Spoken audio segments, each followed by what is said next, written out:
nggak jawab boleh gini. itu dari apa gitu. Jadi Anak-anak jadi semakin gini. yakin kalau Wahabi itu ajaran dari setan karena menghalangi orang baca Quran. Jadi orang kalau ngumpul-ngumpul di tempat takziah baca Quran haram. Kalau ngerokok, ngeriba, oke lah, nggak usah dipermasalahin. Enggak. Intinya Jadi- yang bikin nggak boleh itu apa gitu loh. Coba, Saya mau- substansinya saya yang jawab ini boleh satu? mengharamkannya di mana gitu loh, Kang Ini. Ali yang Jadi boleh saya jawab ini satu. yang buka referensi. Dalam Silakan, kitab Majmu' Fatawa wa Maqalatun Mutanawwa'ah karya bin Bas. Ulama Wahabi ya, Majmu' Fatawa bin Bas nih. Namanya Abdul Aziz bin Abdullah bin Abdurrahman bin Bas. Juz ke-13 halaman 371. Perhatiin. Hukum takziah dan duduk. Pertanyaan, bagaimana hukumnya duduk menghadiri majelis takziah dan duduk bersama mereka? Jawab, apabila seorang muslim, direkam juga boleh. Apabila seorang muslim menghadiri dan bertakziah kepada ahlul bait, maka hal tersebut mustahabun, dianjurkan. Kenapa? Karena hal tersebut itu dapat mengobati ahlul bait, ya. Bahasanya itu mengobati saja. Wa idza syariba indahum, dan apabila minum di antara mereka secangkir kopi, teh, pakai wangi-wangian, fala ba'sa, maka nggak apa-apa, seperti kebiasaan manusia pada umumnya. Satu, jadi nggak apa-apa, ulama Wahabi sendiri boleh kok. Kita datang takziah, terus makan, jangan makan dulu, terus minum kopi, teh, kue, nggak masalah itu. Kemudian di sini hukum pergi bertakziah ketika di sana ada bid'ah. Nah, gimana nih? Jadi ketika diundang tahlilan ya kan, tapi di sana ada bid'ah, gimana, boleh nggak datang? Pertanyaan, apakah boleh mendatangi rumah mayit untuk bertakziah namun di sana itu ada bid'ah? Bid'ahnya itu seperti membaca Al-Quran beserta mengangkat dua telapak tangan sebelum memberikan salam. Jawab, sunnah itu berziarah, menziarahi ahlul mayit untuk mentakziahi mereka. Apabila di tempat mereka itu ada kemungkaran, maka diingkari dan dijelasin. Saya potong lanjut ke sini. Amma mujaradu qiraatil Qur'an fala ba'sa fiha. Adapun membaca Al-Qur'an ya di tempat takziah tadi, fala ba'sa, maka enggak apa-apa. Seperti ini kata jamak. Fa idza, apabila, ya, maksudnya kalau pengen, apabila mereka ingin berkumpul atau apabila mereka berkumpul rame-rame itu di tempat takziah, wa qara'a wahidun minhum Qur'an, wa qara'a wahidun minhumul Al-Qur'an, dan salah satu di antara mereka itu membaca Al-Qur'an di ketika berkumpul itu, seperti membaca Al-Fatihah dan selain Al-Fatihah, fala ba'sa, maka itu enggak apa-apa. Wa laisa fi dzalika mungkar, dan itu bukan mungkar baca Quran di tempat orang meninggal. Ini bin Bas ya padahal. Betul. Faqad, perhatiin, dia bawa hadis Nabi lagi. Faqad kana Nabiyyu sallallahu alaihi wasallam idza ijtama'a ma ashabihi. Karena Nabi Muhammad SAW itu manakala berkumpul dengan para sahabatnya di bawah, itu membaca Al-Quran. Maka apabila berkumpul mereka, perhatiin, maka apabila berkumpul mereka pada majelis takziah itu untuk bertakziah dan membaca salah satu di antara mereka atau sebagian mereka sesuatu daripada Al-Quran, fahuwa khairun min sukutihi, maka itu lebih baik daripada diamnya mereka.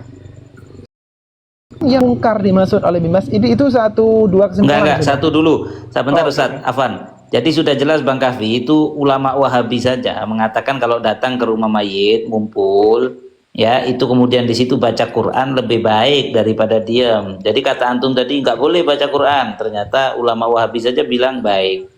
Di mana Bang Kahfi? Ada hadisnya lagi tuh.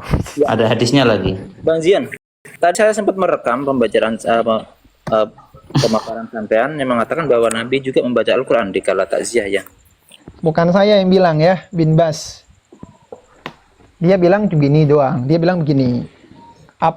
Karena sungguh Nabi Muhammad SAW apabila berkumpul dengan para sahabatnya itu membaca Al-Quran.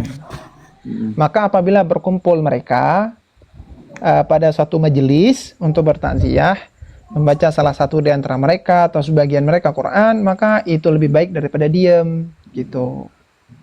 Bang Kahfi, saya mau nanya, dalam perkiraannya Bang Kahfi, budaya kayak tahlilan bacain Quran di rumah orang yang meninggal sampai 3 hari itu di Indonesia ngada-ngadain sendiri atau di Mekah Madinah juga masyarakatnya begitu Bang Kahfi? Saya nggak tahu, saya belum pernah ke Madinah. Oh ya, saya kasih tahu Bang Kahfi, di Mekah dan Madinah itu sama, ada tahlilan kayak di sini. Saya berkali-kali hadir tahlilan di Mekah dan Madinah. 7 hari mereka. Sebentar, 7 hari mereka. 3 hari, 3 hari. Saya tanya 7 hari enggak? 3 hari, di sana 3 hari. Berarti 7 hari enggak ya? Jadi kalau Allah 7 hari, Akbar. 3 hari boleh.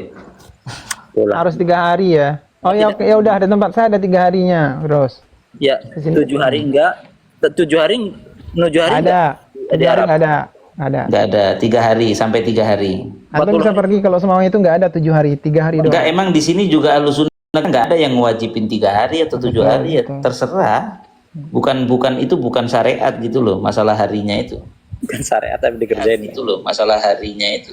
3 hari ada Ini dalilnya nggak paham enggak? syariat loh. Nih ya, saya bacain biar nggak dikira saya ngomong bahwa di Mekah Madinah itu kayak Nah, begitu. bukan nanti saya. dijawab ya, kenapa bukan syariat kok dikerjain, itu nanti tolong dijawab biar dia cerdas sedikit ya. Nah, Silakan. antum aja main TikTok bukan syariat tapi dikerjain sama kita kan.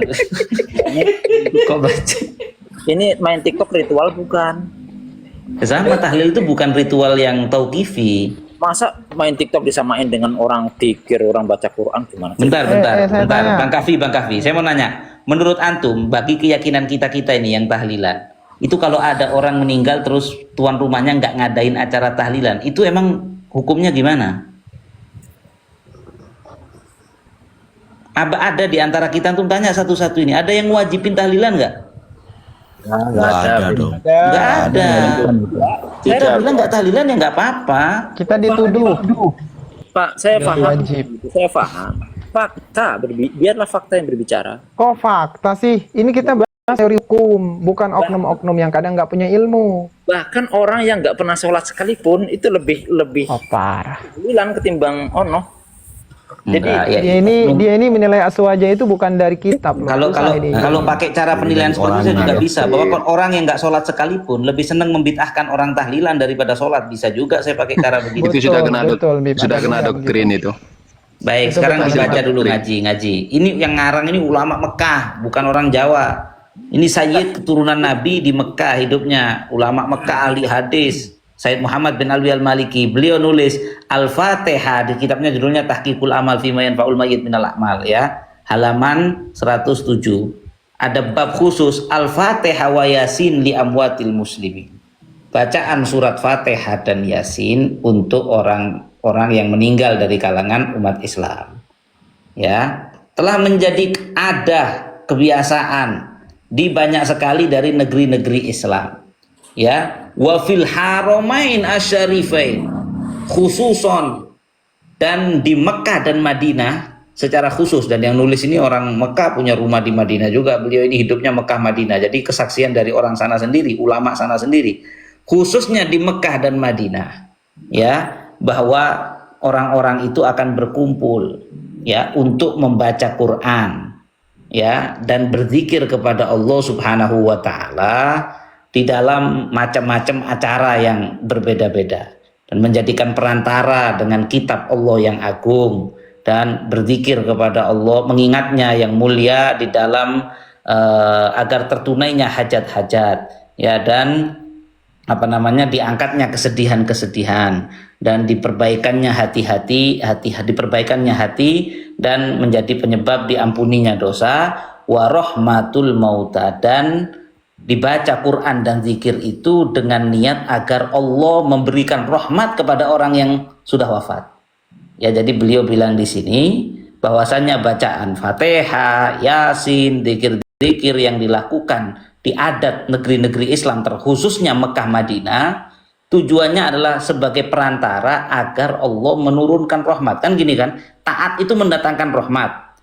Kita duduk ngumpul-ngumpul baca Quran, membaca kalam Allah, berzikir sama Allah, itu memancing rahmatnya Allah, karena taat memancing rahmat, dengan harapan agar Allah memberikan rahmat kepada al-mauta walutuf, dan kemudian Allah juga memberikan kasih sayang kepada yang masih hidup. Jadi yang dapat yang hadir tahlilan itu juga dapat lutuf minallah karena baca Quran, karena zikir ya. Singkat cerita, Dan banyak daripada mereka yang melakukan itu dengan membaca surat Fatihah dan surat Yasin dan surat Tabarok. Malah ini mirip sama di Indonesia, ini cocok sama ulama Mekah ini, ya. Fatihah, Yasin, Tabarok, wabit tahlil. Lihat nih, ya. Ini ulama Mekah ini, wabit tahlil, dan dengan tahlil, wat takbir, wat tasbih, ya, wassalatu wassalam alal habibil a'zam wan nabil akram sallallahu alaihi wasallam. Ya, baca tahlil, takbir, tasbih, solawat. Ini persis sama Majmu'us Syarifnya orang Jawa ini. Ya, isinya ya ini. Fatihah, Yasin, Tabarok, tahlil, takbir, tasbih. Ya, intinya dipuji sama beliau ulama Mekah ini, itu kebiasaan yang bagus dan menjadi penyebab orang yang meninggal dapat rahmat, orang yang baca tahlil juga begitu, dapat lutuf dari Allah, angan-angannya bisa dipenuhi oleh Allah Subhanahu wa taala, hajat-hajatnya ditunaikan. Nggak dikritik sama ulama Mekah ahli hadis, malah dipuji adat-adat seperti ini, dan adat seperti itu berjalan di Mekah dan Madinah juga. Ini yang mau saya tanyakan kepada Bang Kahfi yang nge-DM saya, ya. Katanya Ustadz Aswaja menyembunyikan dalil. Dalil yang mana Bang Kahfi yang disembunyikan? Sudah saya DM-kan, Pak. Kalau kata saya sih bukan menyembunyikan dalil ya, melainkan memberikan dalil kepada orang yang membutuhkan. Kita kan nggak, wah saya teringat dengan sebuah